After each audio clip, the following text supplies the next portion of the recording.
Welcome to our instructional video on solving inequalities. Today we will be solving the inequality 3q plus 4 is less than or equal to 10. We will explore how to find the solution using both inequality notation and interval notation. So let's get started with the solution process. Step 1. Isolate the variable term on one side.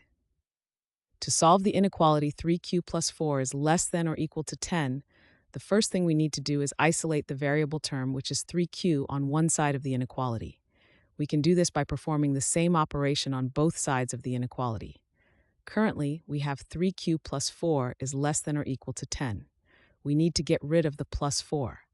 To do this, we subtract 4 from both sides of the inequality. This operation ensures that whatever we do to one side, we do to the other, maintaining the balance of the inequality. Subtracting 4 from both sides, we get 3q plus 4 minus 4 is less than or equal to 10 minus 4. Simplifying this, 3q is less than or equal to 6. Now the inequality reads 3q is less than or equal to 6. This completes step 1. We've isolated the variable term 3q on one side of the inequality. In summary so far, we have transformed the inequality from 3q plus 4 is less than or equal to 10 to 3q is less than or equal to 6 by subtracting 4 from both sides. Step 2. Solve for the variable theta. Now that we have the inequality 3q is less than or equal to 6, the next step involves solving for the variable q. To do this, we need to isolate q by getting rid of the coefficient 3.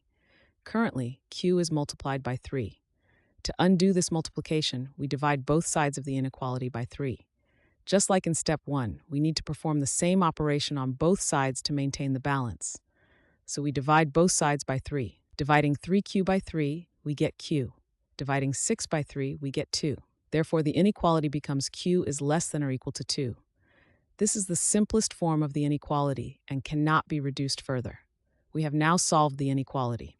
The solution in inequality notation is q is less than or equal to 2. In interval notation, this is written as negative infinity to 2, including 2. This completes step 2, which is also the final step in solving this inequality problem. To summarize, in inequality notation, the solution is q is less than or equal to 2. In interval notation, the solution is negative infinity to 2, including 2. Thanks for watching. I hope this video has helped, and if it did, please drop me a like.